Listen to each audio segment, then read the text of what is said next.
Hi, Jamie Cowen here. A year and a half ago, I began doing YouTube vlogs. The first one was, why is this pandemic different from all other pandemics? It was a takeoff on a question asked during the Passover Seder.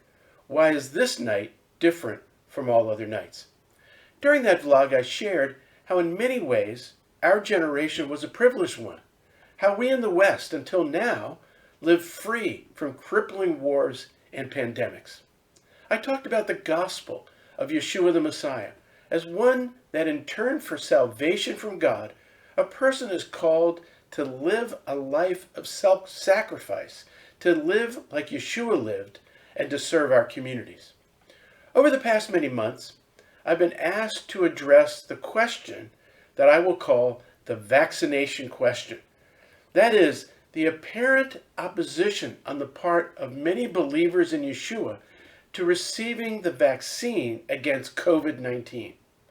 Honestly, I've been reticent to address it publicly, mainly because I'm not a scientist or a medical professional. So instead of discussing the science, I will approach the question from a historical and religious perspective. Most of us receive a battery of vaccinations early in life. Most do not think much about it. It's the norm. But it wasn't always that way. Vaccinations against a variety of diseases didn't exist until the 19th and 20th centuries. Before then, disease ravaged and killed huge numbers of people. Throughout history, the most dreaded disease was smallpox. In the 20th century alone, it's estimated that 300 million people died of smallpox, and around 500 million people in the last 100 years of its existence. In 18th century Europe, approximately 400,000 people died every year from the disease.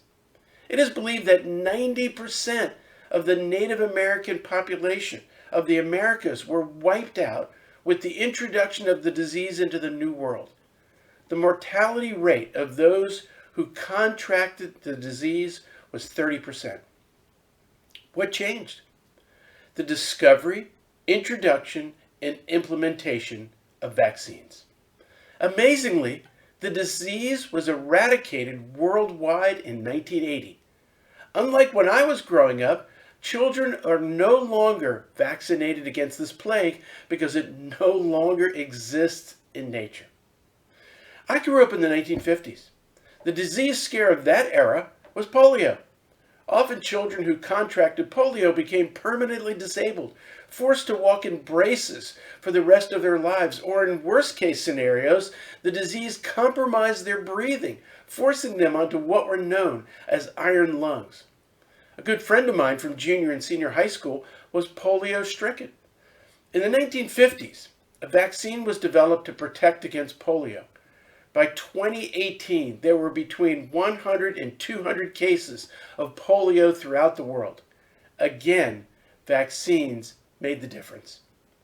My wife and I have been watching a TV show about an English Army veteran of the American Revolution returning to England following the war. During the show, much of his hometown is struck by the disease diphtheria, tragically taking the life of his only child. Diphtheria raged around the world until the 1980s. Diphtheria's morbidity rate was 20% for children under 5 years of age. Now infants in Western countries receive an automatic vaccine. The disease is almost non-existent in the developed world. 150 years ago, around the time of the Civil War in the United States, average life expectancy was 43 years old.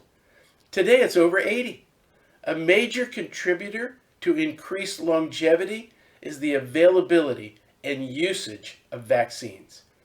People opposed to vaccines are ignorant of history. So why do some people oppose vaccines?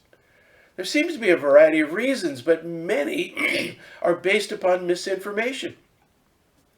Why anyone follows medical advice circulating on the internet is beyond me. The same is true of news commentators. Who made them experts in epidemiology? The proper course on all of these issues is to speak with your family physician. Aside from historical factors, there are huge spiritual implications to how we respond to crises like these. Jesus, or Yeshua the Messiah, in responding to a question about the most important commandment, said, "You shall love the Lord your God with all your heart, mind, and strength." And the second is like it. You shall love your neighbor as yourself. In other words, you can't claim to love God or even know God if you don't love the other.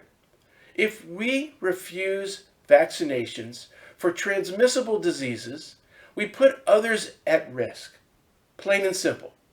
That's the opposite of love. I understand hesitancy about a new vaccine, especially one developed in record time. Sure, there are side effects, like many other vaccines. But isn't potentially saving a life worth it? In one of Yeshua's greatest discussions of love, he said this, "My command is this, love each other as I have loved you. Greater love has no one than this, that he lay down his life for his friends. You are my friends if you do what I command." What is one of his commands?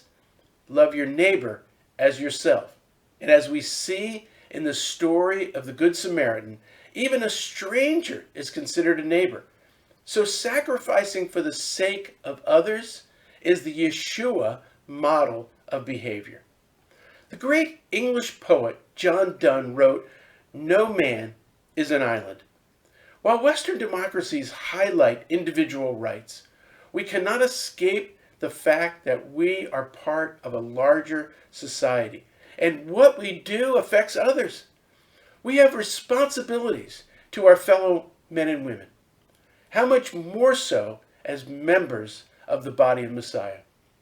It's very discouraging to see well-known believers and spiritual leaders invoking outrage toward government mandates to get vaccines, to mask, to maintain social distance, and to close commercial and even spiritual establishments.